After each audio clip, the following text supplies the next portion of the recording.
भाइयों और बहनों, राष्ट्रपति जी ने आपातकाल की घोषणा की है। इसी वाक्य के साथ भारतीय लोकतंत्र की सबसे काली रात शुरू हुई। जिस भारत ने वैशाली के गणराज्य के रूप में रोम से भी सदियों पहले विश्व को लोकतंत्र का दर्शन दिया, वहीं पर 25 जून 1975 की आधी रात लोकतंत्र की आत्मा को कुचल दिया गया।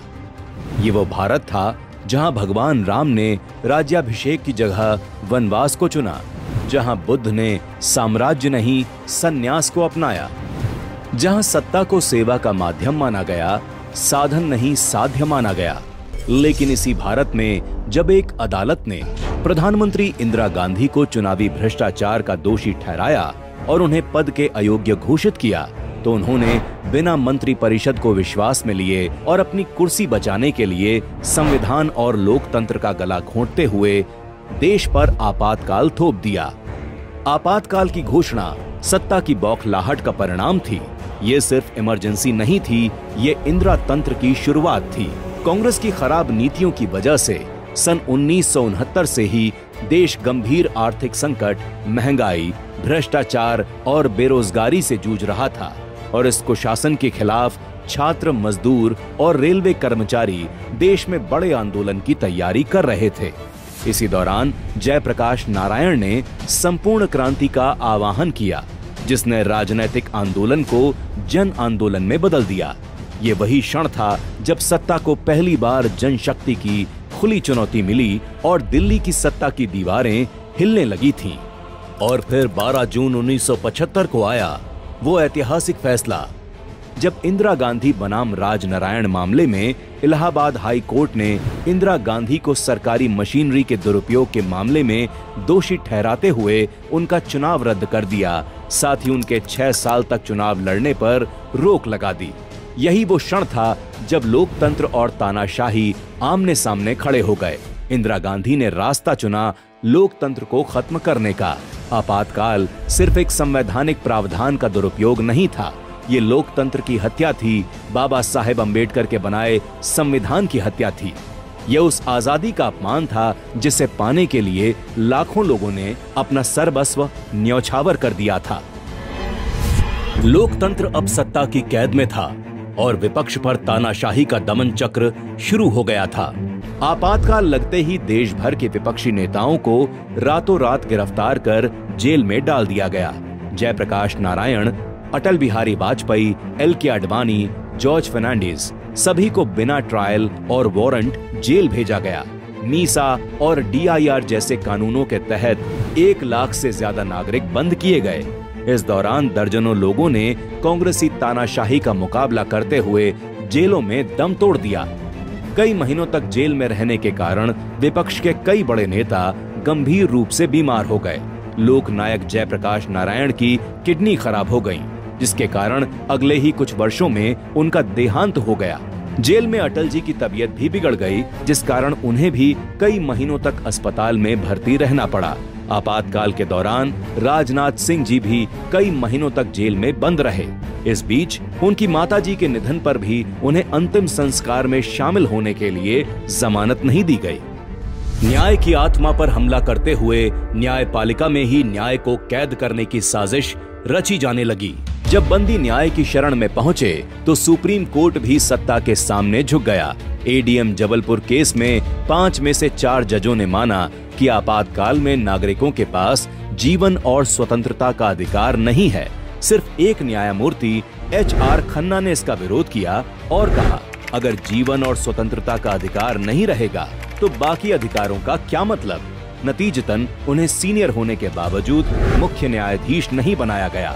वहीं 1973 में केशवानंद भारती केस में सरकार के पक्ष में फैसला देने पर इंदिरा गांधी ने वरिष्ठता की परंपरा तोड़कर ए.एन. रे को सीजेआई बनाकर इनाम दिया। इंदिरा सरकार ने आपातकाल की घोषणा के साथ ही मीडिया का गला भी घोंट दिया।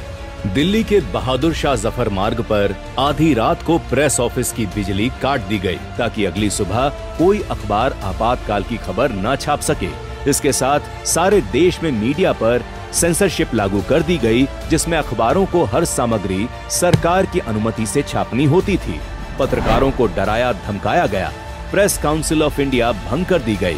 इंडियन एक्सप्रेस और स्टेट्समैन जैसे अखबारों ने इस तानाशाही के विरोध में पहला पन्ना खाली छापा। आपातकाल के दौर में देश की आत्मा कहे जाने वाले संविधान पर सत्ता ने गहरी चोट की। सरकार ने संविधान में कई संशोधन कर लोकतांत्रिक संस्थाओं को कमजोर और सत्ता को निरंकुश बनाने का प्रयास किया। 1975 में हुए 38वें संशोधन के तहत राष्ट्रपति और मंत्रिपरिषद के फैसलों को न्यायिक समीक्षा से बाहर कर दिया गया, जिससे सत्ता के फैसलों पर कोई कानूनी सवाल नहीं उठाया जा सकता था। इसके बाद 39वें संशोधन में इंदिरा गांधी के अवैध चुनाव को अदालत की जांच से छूट दे दी गई और एक तरह से प्रधानमंत्री पद को कानून से ऊपर रखा गया। 1976 में हुए 40वें संशोधन ने सरकार को भूमि और प्राकृतिक संसाधनों पर पूर्ण नियंत्रण दे दिया, जिससे नागरिकों के संपत्ति अधिकारों और अदालतों की भूमिका को सीमित कर दिया गया। 1976 में ही 41वें संशोधन के जरिए लोक सेवा आयोगों के अधिकारियों की सेवा अवधि बढ़ाई गई, जिससे सरकार अपने वफादार अधिकारियों को 2 साल अतिरिक्त पद पर रख सके। ये निष्पक्ष प्रशासन के सिद्धांतों के विरुद्ध था।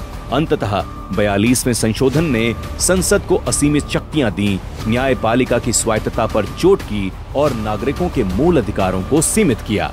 ये संशोधन आपातकाल की तानाशाही प्रवृत्ति को कानूनी रूप देने वाला सबसे बड़ा उदाहरण था। विद्या का मंदिर कहे जाने वाले कॉलेज और उनमें पढ़ने वाले छात्र भी इंदिरा सरकार के अमानवीय अत्याचारों से नहीं बच सके। आपातकाल के दौरान देश भर में छात्रों, शिक्षकों, किसानों और आम नागरिकों पर भीषण अत्याचार किए गए। केरल, तमिलनाडु और कर्नाटक जैसे राज्यों में प्रदर्शनकारियों को लाठियों से पीटा गया, उल्टा लटकाया गया और एरोप्लेन टॉर्चर जैसी अमानवीय यातनाएं दी गईं। इंजीनियरिंग छात्र पी राजन को पुलिस उठा ले गई और वे कभी वापस नहीं लौटे।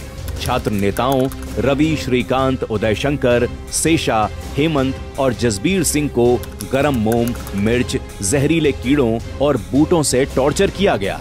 आंध्र प्रदेश में छात्रों को जानवरों की तरह पीटा गया, गर्भवती महिलाओं को जंजीरों से बांधा गया और दिल्ली विश्वविद्यालय में एक ही दिन में 200 शिक्षकों को गिरफ्तार किया गया। राजस्थान में प्रदर्शनकारियों और वकीलों को बिजली के झटके दिए गए और जोधपुर में लोगों को हम गद्दार हैं की तख्तियां पहनाकर अपमानित किया गया। ओडिशा में 9वीं 10वीं के बच्चे 5 महीनों तक जेल में रखे गए। कॉलेजों और विश्वविद्यालयों में विरोधी लेखन और विचारों पर रोक लगाई गई। ये दौर भारत के लोकतांत्रिक इतिहास में क्रूर दमन और भय की मिसाल बन गया। क्रूरता की हर सीमा पार करते हुए इंदिरा सरकार ने जनसंख्या नियंत्रण के नाम पर देश भर में जबरन नसबंदी अभियान चलाया। गरीबों को पकड़ पकड़ कर ऑपरेशन कराए गए, जैसे सरकार का उद्देश्य गरीबी नहीं, गरीब को ही खत्म करना हो। इस दौरान 1 करोड़ से ज्यादा लोगों की जबरन नसबंदी की गई, जिसकी वजह से 2000 से ज्यादा लोगों की मौत हो गई। वहीं अतिक्रमण हटाने के नाम पर तुर्कमान गेट और नसबंदी के नाम पर मुजफ्फरनगर में सैकड़ों लोग मारे गए। इस अंधकार में कुछ दीपक ऐसे भी थे जिन्होंने लोकतंत्र की लौ को बुझने नहीं दिया। जब पूरा देश डरा हुआ था, तब कुछ साहसी युवाओं ने लोकतंत्र की रक्षा की मशाल थामी। आरएसएस के प्रचारक नरेंद्र मोदी जी ने आपातकाल में ट्रेन से लोगों तक संदेश सामग्री पहुंचाई।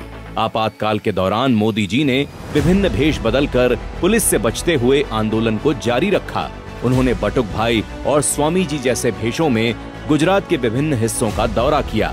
एक बार उन्होंने भुजंगर जेल में बंद नेताओं से मिलने के लिए स्वामी जी का रूप धारण किया और वहां 1 घंटे तक गुप्त रूप से बैठक की।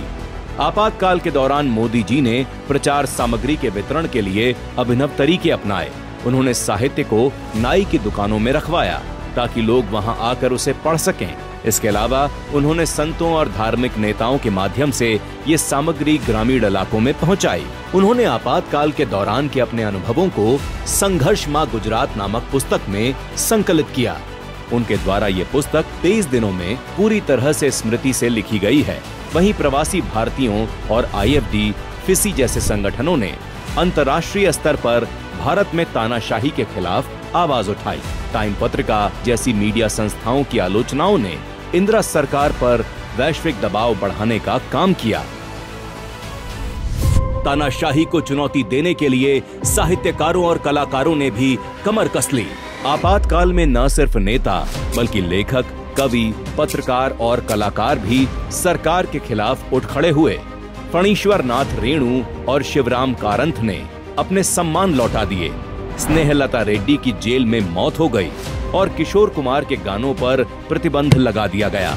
राष्ट्रीय स्वयंसेवक संघ समेत करीब 26 सामाजिक राजनैतिक संगठनों पर प्रतिबंध लगा दिया गया। लोक शक्ति की लहर ने लोकतंत्र की हत्या करने वालों को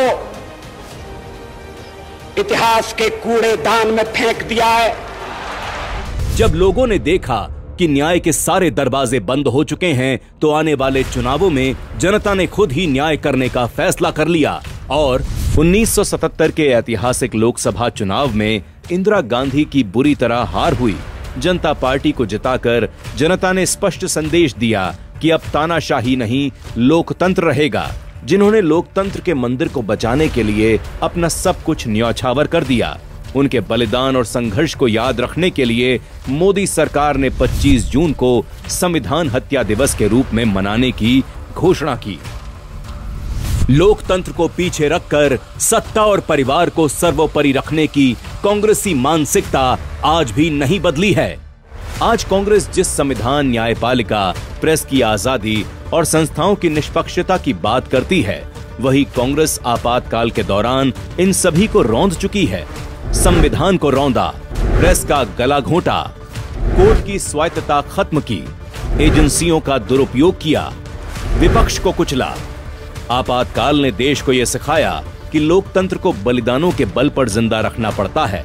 आपातकाल केवल एक राजनीतिक अध्याय नहीं था, बल्कि एक चेतावनी है जो ये बता रही है कि भारत के लोकतंत्र के लिए अभी भी खतरा टला नहीं है, क्योंकि तब भी कांग्रेस का चरित्र अलोकतांत्रिक था और आज भी कांग्रेस के लिए एक परिवार देश से बड़ा है। और जब तक ये मानसिकता रहेगी, देश के लोकतंत्र के लिए खतरा बना रहेगा। कोई व्यक्ति कितना भी बड़ा हो मगर देश से बड़ा नहीं हो सकता। कोई दल कितना भी शक्तिशाली हो मगर 62 करोड़ जनता से अधिक शक्ति नहीं रख सकता।